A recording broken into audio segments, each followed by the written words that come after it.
by the UK government. Yes, some serious challenges there. That's all the latest business. I'll see you soon.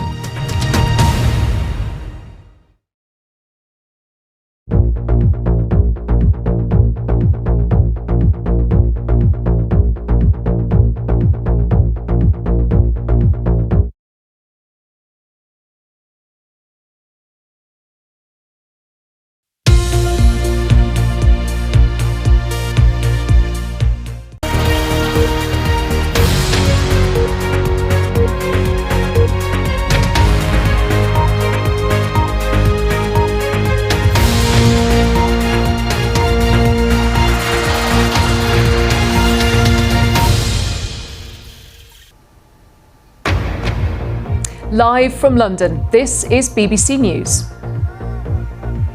Pakistan's interim Prime Minister praises the great teamwork of those who rescued 8 people from a cable car. Zimbabweans go to the polls after a campaign dominated by soaring inflation. Surgeons carry out the first womb transplant in the UK.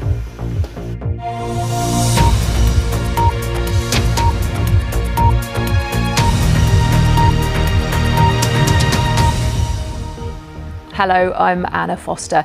There's relief in Pakistan following the successful rescue of all 8 people trapped in a broken cable car that had been dangling over a ravine.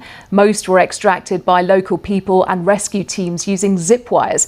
The group were on their way to school in the northwest of the country when a cable snapped, trapping them hundreds of meters in the air as rescuers battled high winds to bring them to safety.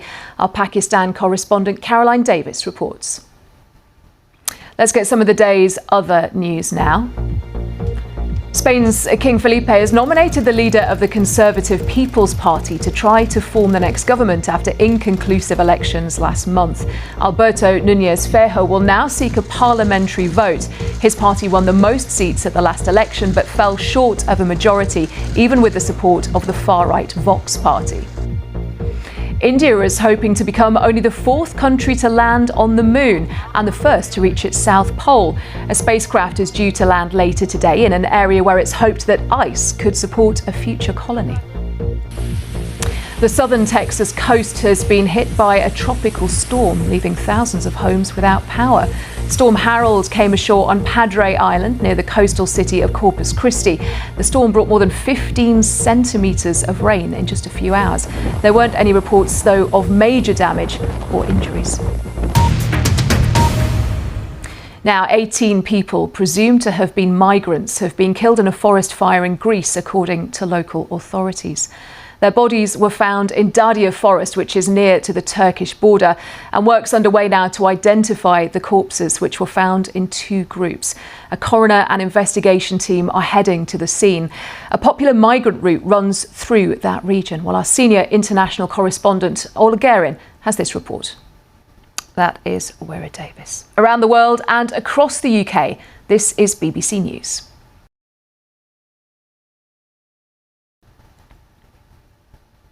You're live with BBC News. Surgeons have successfully carried out the UK's first womb transplant, giving hope to dozens of women who are currently unable to have a baby.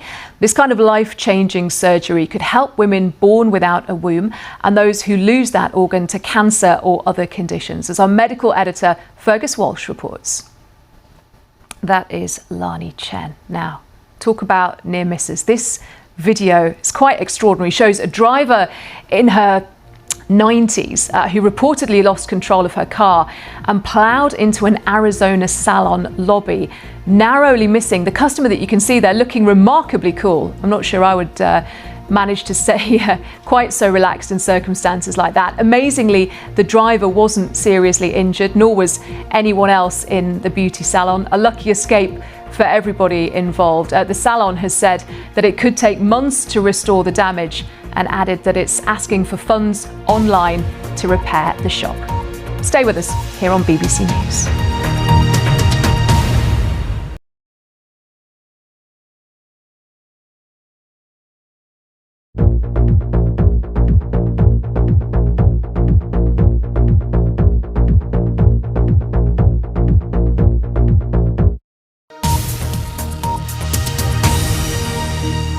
Now on BBC News, the latest business news from across the globe. World Business Report. Live from London, this is BBC News. Gas prices on the up and all eyes on Australia. Can strikes be averted at one of the world's biggest suppliers of natural gas? A stark warning: 3/4 of the world's population could be facing drought by 2050 unless action is taken. And in just a few hours, India could be only the 4th nation in history to land a space probe on the moon.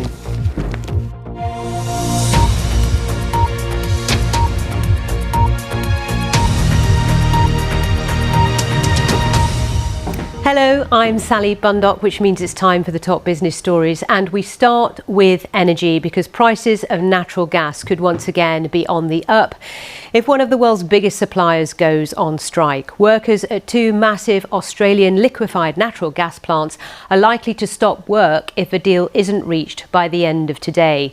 Workers at another gas plant have already announced plans for industrial action next week. In total, the 3 plants account for half of Australia's LNG export capacity. Europe's LNG benchmark price shot up 10% on Monday following the news.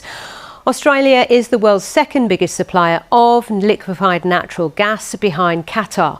So you could see the impact of these strikes in terms of what it does to energy prices in the days ahead. Well, let's unpack this further with Ben McWilliams, research analyst at Bruegel. Good morning to you, Ben. So first of all, just explain, what are these strikes about? Around the world and across the UK, this is BBC News.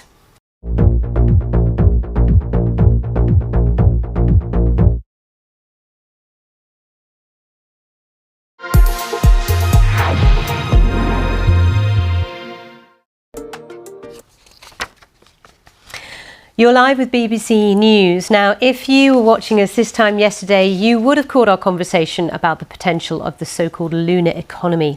Well, India's lunar mission is just a few hours away from attempting to land on the south pole of the moon. Now, if successful, India will become the 4th country after the US, the former Soviet Union and China to perform a soft landing on the lunar surface. So what does the mission mean for the country's standing as a space power and for future lunar exploration? Here's Archana Shukla.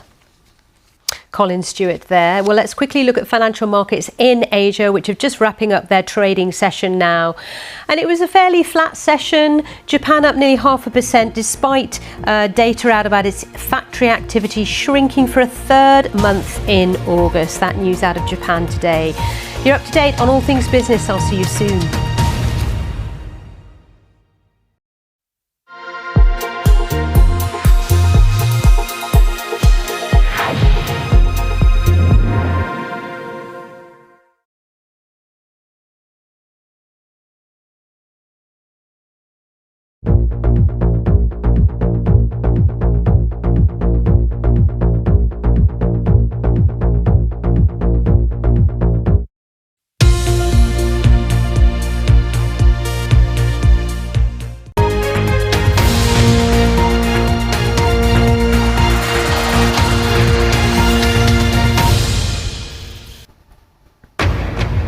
Live from London, this is BBC News.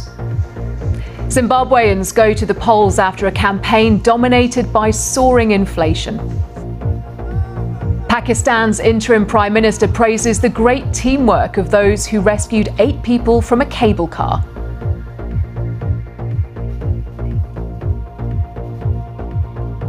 And surgeons carry out the first womb transplant in the UK. She's doing really, really well. She has started having menstrual periods, and that means her prospects of having a baby are very high.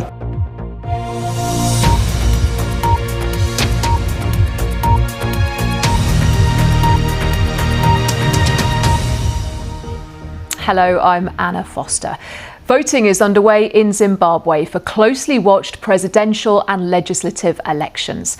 Many citizens are desperate for change after 2 decades of economic chaos, but sceptical that the ruling ZANU-PF party will allow a credible election. Well, today's vote will see President Mnangagwa, the candidate of the party, being challenged by Nelson Chamisa of the CCC, the Citizens Coalition for Change, along with 9 other contenders. Well, our correspondent Shingai Nyoka is in the capital, Harare, and has more now on the voter turnout. That's our senior international correspondent, Orla Guerin, reporting. Around the world and across the UK, this is BBC News.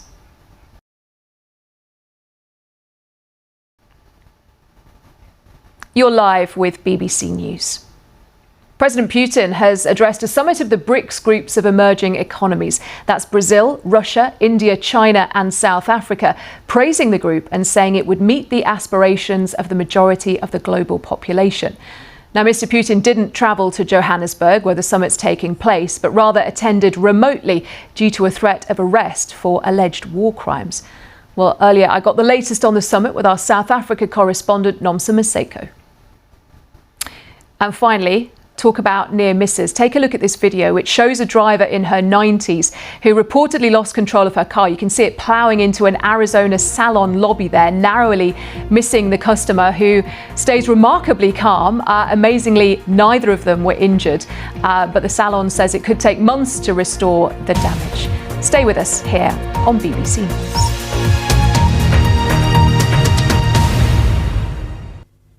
Hello there.